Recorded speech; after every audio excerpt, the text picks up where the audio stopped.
Right message, right communication. Country inside news. नमस्कार, आप देख रहे हैं कंट्री इनसाइड न्यूज। मैं हूं सौरभ निगम।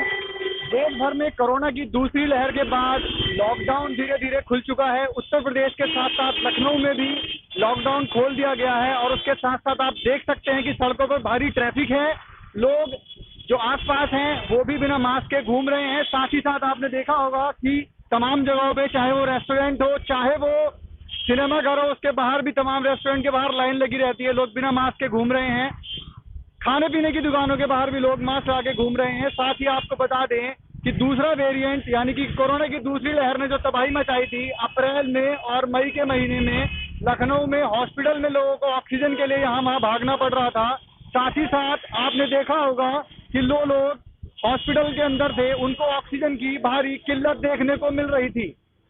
साथ ही साथ आपको यह भी बता दें कि दूसरी लहर आने के बाद जब लोगों में डर था तो लोग घर में थे, लॉकडाउन भी था। जैसे ही लॉकडाउन खुला, लोगों ने लापरवाही बरतनी शुरू कर दी है और सड़कों पर बिना किसी सावधानी के लोग निकल रहे हैं। इसके साथ साथ आपको यह भी बता दें कि दूसरी लहर ने अभी दस्तक दी थी, उसके बाद दूसरी लहर कम हुई, लॉकडाउन खुला, मगर अब डेल्टा वेरिएंट ने भी दस्तक दे दी है। यूपी के तमाम शहरों में डेल्टा वेरिएंट के मरीज भी मिल चुके हैं। मगर सबसे बड़ी समस्या ये है कि लोग और शासन दोनों की कमियां सामने आ रही हैं। अभी लोगों ने मास्क लगाना, सैनिटाइजर यूज करना छोड़ दिया है और शासन ने पूरी लापरवाही दिखाने की पूरी जिम्मेदारी लोगों पर छोड़ दी है और लोग लापरवाह हैं। अब ऐसा ना हो कि तीसरी लहर आने के बाद फिर से वही मंजर देखने को मिले जो तबाही लॉकडाउन के दौरान यानी कि अप्रैल और मई महीने में कोरोना ने मचाई थी।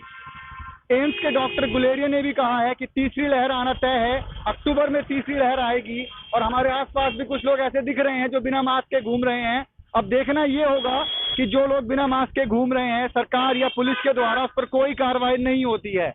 इवन पुलिस भी कई बार आपने देखा होगा बिना मास्क के, बिना सैनिटाइजर के घूम रही है। और सबसे बड़ी परेशानी का सबब ये है कि यदि तीसरी लहर आती है तो उसके लिए सरकार के पास क्या तैयारियां हैं। और दूसरा बड़ा सवाल ये है कि क्या सारी जिम्मेदारी सरकार की है, पुलिस की, और पब्लिक की कोई जिम्मेदारी नहीं है। क्योंकि पब्लिक इस टाइम क्या है कि पब्लिक बिल्कुल लापरवाह हो गई है। सभी को अपने काम धंधे की चिंता है, अपनी चिंता नहीं है। फिर पब्लिक सड़कों पर दिखेगी आपको, सिलेंडर के लिए मारामारी रहेगी, ऑक्सीजन सिलेंडर के लिए मारामारी रहती है। लोग यहाँ वहाँ भाग रहे थे, अप्रैल महीने की मैं बात कर रहा हूँ, लोग यहाँ वहाँ भाग रहे थे, हॉस्पिटल में बेड के लिए बहुत किल्लत थी। अब देखना होगा कि सरकार यदि कोई भारी कदम नहीं उठाती है तो लोग लापरवाही जो बरत रहे हैं उस पर कैसे रोकथाम मिलेगी। अपनी सहयोगी प्रियंका के साथ मैं सौरभ निगम, कंट्री इनसाइड के लिए, लखनऊ से।